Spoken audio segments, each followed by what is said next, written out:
बिस्मिल्लाहिर्रहमानिर्रहीम। स्टूडेंट्स, अब बात करते हैं dynamic equilibrium.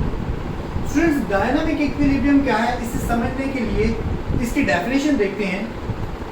Dynamic equilibrium an equilibrium in a reaction, यानी एक रिएक्शन में पाया जाने वाला equilibrium which does not stop, जिसमें रिएक्शन रुकता नहीं है। Only the rate of forward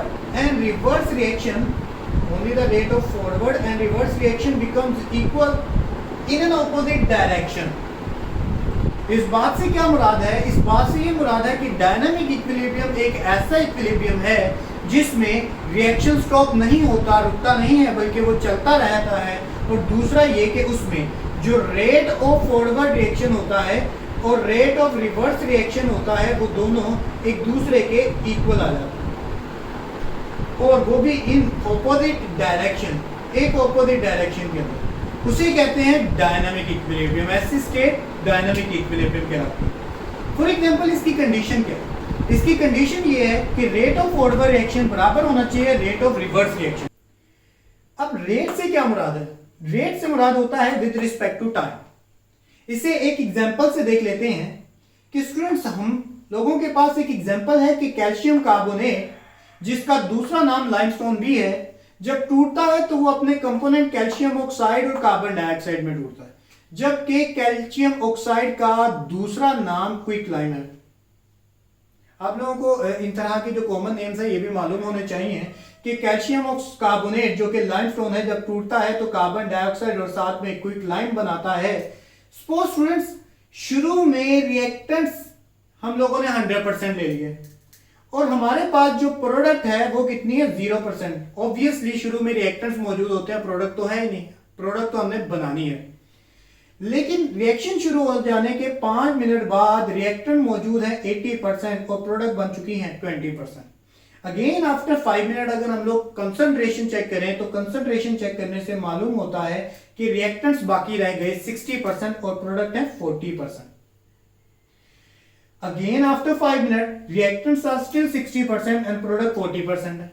यहां पर एक क्वेश्चन ये आता है कि अब 5 मिनट बाद हम लोग इस इंटरवल में, सेम टाइम के इंटरवल के बाद रिएक्शन की कंसंट्रेशन बार बार चेक करते हैं तो रिएक्टेंट 60% है और प्रोडक्ट 40% है। ऐसा क्यों? रिएक्टेंट्स और प्रोडक्ट की मिकदार में चेंज क्यों नहीं आता? स्टूडेंट्स, इसके लिए हम लोग ये कहते हैं कि यहां पर आप देखें 5 मिनट में 10% रिएक्टेंट प्रोडक्ट में गए और उसी 5 मिनट के अंदर 10% प्रोडक्ट रिएक्टेंट में गए। तो सेम इंटरवल के अंदर सेम स्पीड में रिएक्टेंट प्रोडक्ट में जा रहे हैं और सेम स्पीड में सेम टाइम के अंदर प्रोडक्ट रिएक्टेंट में आ रहे हैं, तो कोई चेंज आएगा? नहीं। और मैंने ये बात आप लोगों को बताई थी कि where there is no change, जहां पर कोई चेंज ना आए, देयर इज इक्विलिब्रियम, तो वहां इक्विलिब्रियम। लेकिन ये इक्विलिब्रियम डायनामिक क्यों है? Because reaction will never stop. Reaction कभी भी स्टॉप नहीं होगा, रिएक्शन चलता रहेगा। स्टूडेंट्स, तो आपने यहां देखा कि rate of forward reaction rate of reverse reaction के बराबर आ गया कि जितने टाइम में, जितनी स्पीड में, जितने रिएक्टेंट प्रोडक्ट में आ रहे हैं, सिर्फ सेम उतने टाइम में, उतनी ही स्पीड में, उतने ही प्रोडक्ट रिएक्टेंट में वापस आ रहे हैं। तो ऐसे में कोई चेंज नहीं आ रहा। और शुरू में यहां पर एक चीज ऑब्जर्व करने को देखने को मिलती है कि फॉरवर्ड रिएक्शन की जो स्पीड है, जो रेट है, यानी जितने टाइम में फॉरवर्ड रिएक्शन में रिएक्टेंट प्रोडक्ट में जा रहे हैं, शुरू में वो बहुत तेज होते हैं। व्हाई? बिकॉज शुरू में रिएक्टेंट्स की मिकदार कितनी थी? 100% और प्रोडक्ट की मिकदार कितनी है? 0%। इससे साफ जाहिर है कि जब प्रोडक्ट शुरू में मौजूद ही नहीं तो वो वापस रिएक्टेंट में जा भी नहीं सकती।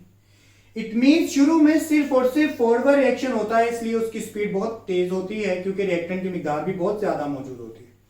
लेकिन आप लोग यहां देखें, आहिस्ता आहिस्ता प्रोडक्ट की मिकदार बढ़ रही है।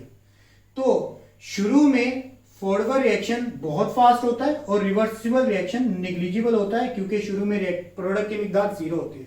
लेकिन आहिस्ता आहिस्ता जैसे प्रोडक्ट की मिकदार बढ़ती है वैसे वैसे इसकी स्पीड बाद में फॉरवर्ड रिएक्शन की स्पीड स्लो हो जाती है, जबकि रिवर्स रिएक्शन की स्पीड फास्ट होना शुरू हो जाती है।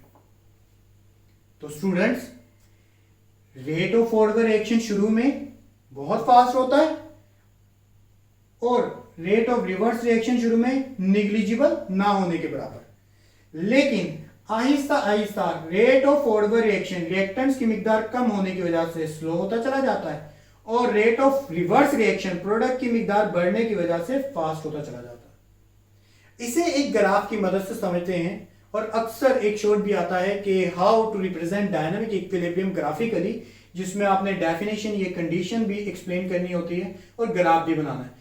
ग्राफिकली आप लोग ये देखें कि एक तरफ मैं रेट ऑफ रिएक्शन ले रहा हूं और दूसरी तरफ मैं ले रहा हूं टाइम। स्टूडेंट्स, शुरू में मेरे रिएक्टेंट्स की मिकदार है 100%, जो कि आहिस्ता आहिस्ता कम होते जा रहे हैं,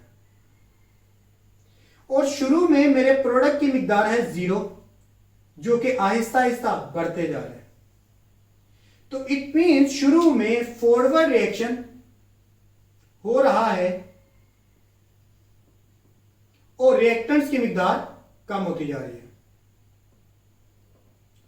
इसी तरह से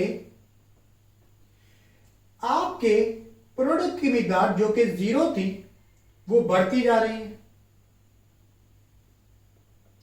जिससे कि आप लोगों के रिवर्स रिएक्शन की स्पीड भी बढ़ती जा रही है, रिवर्स रिएक्शन फास्ट होता जा रहा है।